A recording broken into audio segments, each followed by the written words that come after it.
चलिए हम बात करते हैं इन्वेस्टमेंट की। तो देखिए हमारे इकोनॉमिक्स में हमने इन्वेस्टमेंट को दो पार्ट में डिवाइड किया। पहले समझेंगे इन्वेस्टमेंट क्या है। Any expenditure incurred on capital goods, capital goods पे जो भी पैसा खर्च किया जा रहा है वो क्या है, आपका इन्वेस्टमेंट है। क्लियर। तो इन्वेस्टमेंट का मतलब केवल ये नहीं कि कैपिटल गुड्स पे जो पैसा इन्वेस्ट, कोई भी फिजिकल आइटम, जो भी फिजिकल आइटम पे ही हम पैसा खर्च करते हैं। इन्वेस्टमेंट का मतलब क्या है, अ थिंग विच है फिजिकल अपीयरेंस, जिनका फिजिकल अपीयरेंस हो, उन पे जब हम पैसा खर्च कर रहे हैं और वो हमें क्या दे रहे हैं, फ्यूचर बेनिफिट दे रहे हैं। क्या दे रहे हैं, फ्यूचर बेनिफिट दे रहे हैं। तो वो क्या कहलाएगा, आपका इन्वेस्टमेंट एक्सपेंडिचर कहलाएगा। आ गई बात समझ। Clear.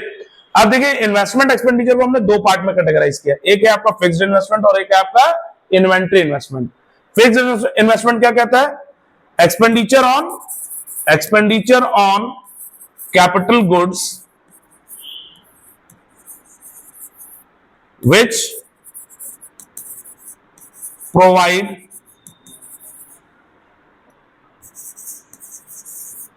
more than 1 year benefit,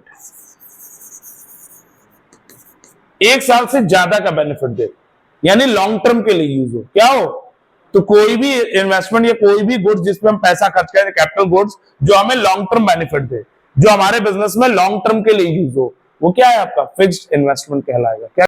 अब बात आती है इन्वेंट्री इन्वेस्टमेंट की।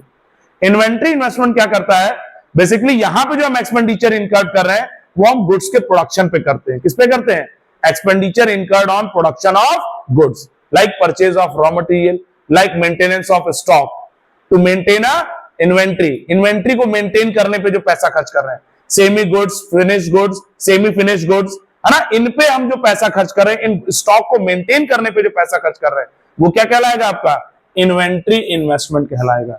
सो बेसिकली इन्वेंट्री इन्वेस्टमेंट आपका लॉन्ग टर्म बेनिफिट नहीं देता, इसका जो बेनिफिट है वो लेस देन 1 ईयर का। तो ये जो हमें देता है लेस देन 1 ईयर का बेनिफिट देता है। क्या देता है, लेस देन 1 ईयर,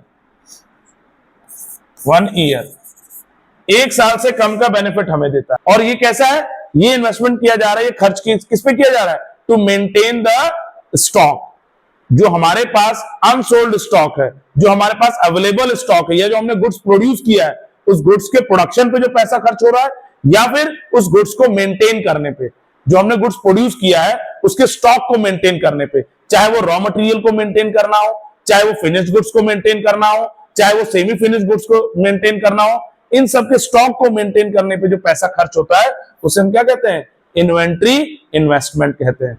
इन्वेस्टमेंट से रिलेटेड एक सबसे इंपॉर्टेंट टॉपिक है, वो है क्या, डेप्रिसिएशन। क्या है, डेप्रिसिएशन। बिना डेप्रिसिएशन के आपका इन्वेस्टमेंट कंप्लीट नहीं हो सकता, क्योंकि इन्वेस्टमेंट है, कैपिटल गुड्स है, इट मींस वहां पे डेप्रिसिएशन का होना मैंडेटरी है। क्योंकि आप जब कैपिटल गुड्स यूज करेंगे then its value will be decreases. कोई भी कैपिटल गुड्स है, आप उसको जब यूज करते हैं तो उसकी कीमतों में गिरावट आती है, उसकी कीमतें गिरती हैं, उसके प्राइसेस डिक्रीज होते हैं, उसकी वैल्यू डिक्रीज होती है। तो वैल्यू में जो डिक्रीज आ रहा है उसी डिक्रीज को हम क्या कहते हैं, डेप्रिसिएशन। सो डेप्रिसिएशन क्या है, it is a decrease in value of assets, value of capital goods due to wear and tear, due to continuous use. किसी भी एसेट्स को जब हम लगातार यूज करते हैं, ये क्या है, डेप्रिसिएशन का बेसिकली मतलब ही यही है, decrease in value of assets due to continuous use or wear and tear। किसी भी, यहां पे एसेट्स का मतलब क्या है, ध्यान से, एसेट्स का मतलब कैपिटल गुड्स की बात कर रहा है। किसकी बात कर रहा है, कैपिटल गुड्स की बात कर रहा है। ठीक है। तो कोई भी कैपिटल गुड्स जब आप लगातार यूज करते हैं, लगातार उसका आप प्रयोग करते हैं अपने बिजनेस में, अपनी इकोनॉमी में, ठीक है, जो भी आप प्रोडक्शन कर रहे हैं, आप प्रोड्यूसर हैं, आप सर्विस प्रोवाइडर हैं, अगर आपके यहाँ कोई भी कैपिटल गुड्स है जिसका आप लगातार इस्तेमाल कर रहे हैं, आप लगातार यूज करेंगे, तो जाहिर सी बात है उसमें वियर एंड टीयर होगा।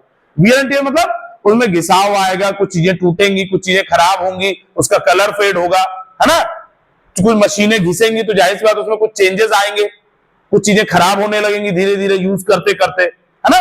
तो वो क्या है, वियर एंड टीयर है। तो किसी भी एसेट्स को लगातार यूज करने से उसकी वैल्यू में जो डिक्रीज आ रहा है, that decrease is known as a depreciation. So decrease in value, किसकी बात कर रहे हैं? डिक्रीज इन वैल्यू ही आपका डेप्रिसिएशन है। एसेट्स की वैल्यू में जितने अमाउंट का डिक्रीज आ रहा है, that amount is known as a depreciation. अब देखिए, इन्वेस्टमेंट में हमारे पास दो तरह की चीजें हैं। एक होता है हमारा ग्रॉस इन्वेस्टमेंट, ठीक, और एक हमारा होता है नेट इन्वेस्टमेंट, ठीक। Gross investment means, gross investment क्या कहता है? It is a total value of assets during a financial year. एक फाइनेंशियल ईयर में आपने टोटल कितना अमाउंट खर्च किया है कैपिटल गुड्स पे, ठीक है। तो बेसिकली ये क्या है? Gross investment means total investment की बात कर रहा है। अब बात करते हैं नेट इन्वेस्टमेंट। नेट इन्वेस्टमेंट क्या है? Value of assets at the end of financial year. Financial year के एंड में आपके पास जो वैल्यू बची हुई है एसेट्स की, that is called net investment.